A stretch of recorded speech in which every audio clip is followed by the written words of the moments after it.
morning and welcome to day 3. I'm on, I don't think it has a name, but I feel like it should be Godmanchester Island.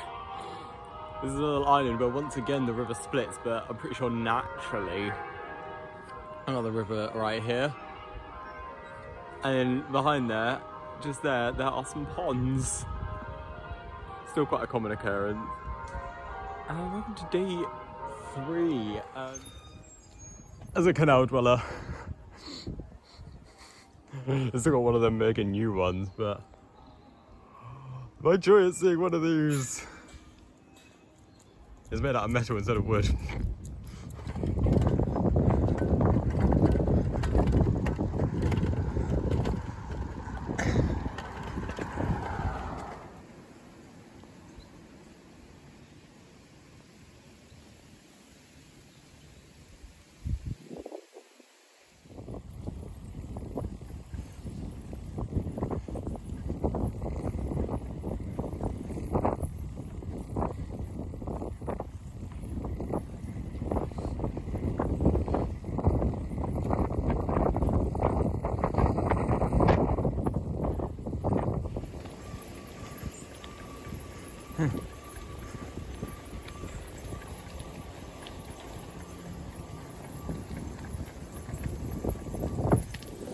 So, it's about midday. I am currently on the railway line to bike path, which should have been kept as a railway line. And they are oddly planning to reopen this. This will be the eastern leg of the East-West Rail from Bedford to St Neots. Due to open 2030. Who knows with this country? Anyway, I went through St Neots. It had a very beautiful church. It was quite a pretty place. The church centre was all been dug up. It got some lovely riverside parks though. What was even more beautiful is the village I've just been through, London, where I turned onto this thing.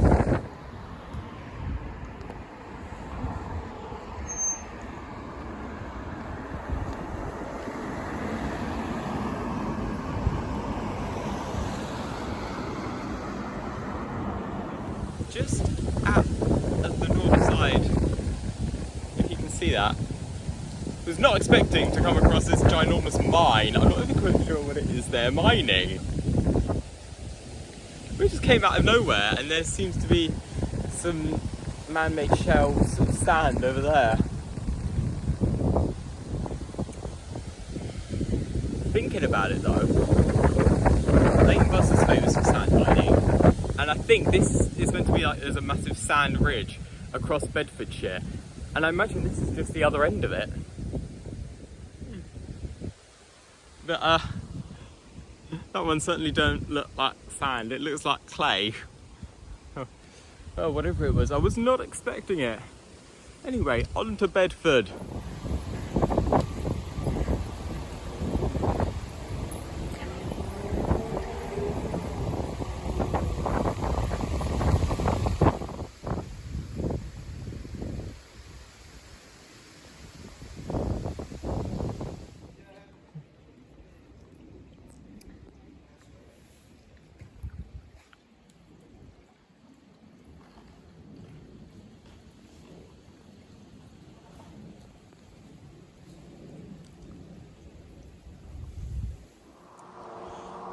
So, I've made it to the delightful village of Felmersham. And here's its bridge, right over the river. Bedford surprised me. There were loads of really old, lovely Victorian and even earlier buildings. I loved that. And the architecture since has got even better. It's all like traditional farming country cottages. If you can see through there, that's this village's amazing church. But as for a route through here, as you can see, I'm going to be going up there, away from the river, and then sort of along it. It is very bendy and windy, lots of meanders around here, so you really can't. I'm just hopping from village to village, which has been lovely. But I'm being as close to the river as I can. I mean, I'm right by it now, but As for the meanders, there is no road you could take. I completely missed one out because it was on the edge of Bedford and it was just a bunch of motorways around it. But yeah, staying as close to it as I can, and seeing some lovely villages and countryside along the way as my legs slowly turn into jelly again. They don't look like a duck you would want to mess with. He just looks really sassy, even though he's just a wooden statue. There's some beautiful wildlife around. That's like living, not this wooden.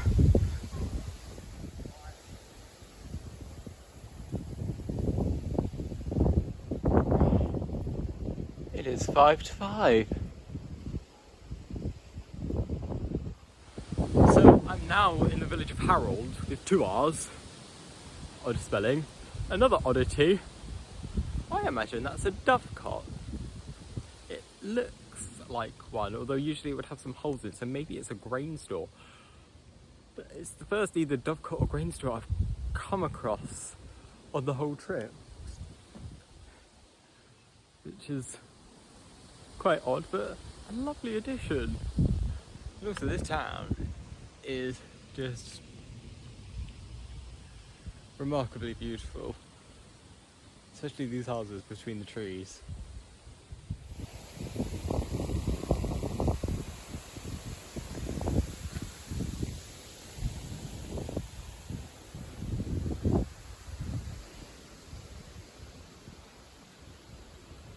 So, I've made it to a very quaint village called Lavenden. And you know you've entered not only Buckinghamshire, but the city limits of Milton Keynes, when that is what the road naming sign looks like. I remember I saw them all over Milton Keynes, but the first time I saw one of them outside of the city, I was in Castleford when we had the boat up there.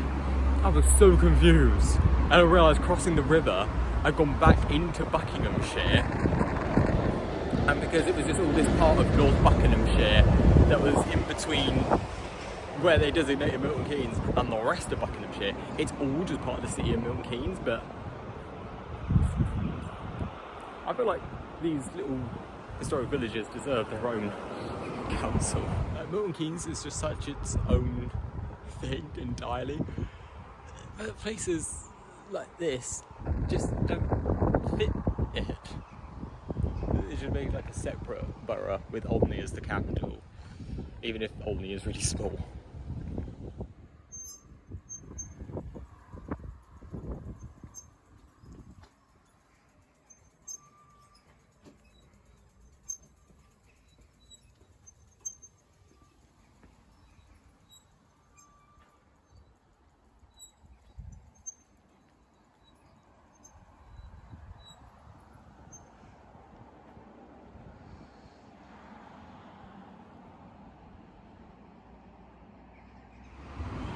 I love seeing these things that they do on top of post boxes. It's the first time I've seen one on like an entrance pillar, and it's seaside themed. It reminds me of where I grew up, which was by the sea. And currently we're ages away from the sea. I think we're at one of the points of Britain that's furthest from the sea, so yeah, maybe it's to, I don't know, have some inspiration, make it feel like you're at the beach for a few seconds as you walk past, even though you're about 200 miles from it. Anyway, I love it. So I've made it to Olney with this magnificent church, and it's probably the quaintest town I have come across. All the buildings are so old and charming, of all different higgledy-piggledy styles going through the high street, and even the new ones. Loads of them are made to look old, and even the new ones that look new still kind of fit in. It's just a really well put together town, which is so ironic considering the town or city just down the road, like the town of the area, was completely planned and ended up being hideous. And this is like the town of Milton Keynes. It's in the Milton Keynes borough, but luckily wasn't swallowed up. and it's all the more beautiful for it. The only downside is Milton Keynes did seem to stick its nail in and turn the market square into a car park. But apart from that, this place is lovely.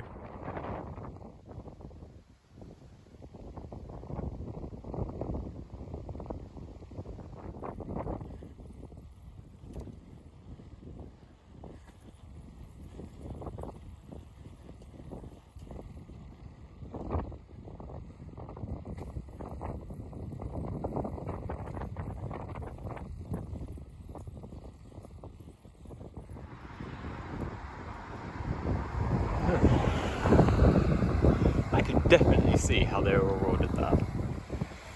Hey, we've even got a little green train.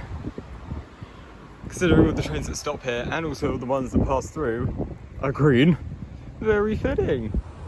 Oh, we made it to Wolverton. Now made it back to Hemel. There's a station, I think, in the background behind the roundabout. Yeah, we got the boat here at the moment. I would have filmed at Wolverton. I was so excited to finally get there. I only had to get there half an hour earlier than I thought. Just hearing the trains go by as I was approaching the station, I was just like, yes, I made it! Oh, I made it home. I would have filmed on the train, but my legs really started to crumble to jelly, and I just kind of needed to not sleep, but just not do anything. But anyway, there's another train going past. Oh, that sound when I was at Wolverton was so lovely. If you can hear that music, the pub just across the canal is a nightclub. Anyway, I'm going back home. This is the end of day 3. And later we'll have day 4/1/whatever. I'm going to bed.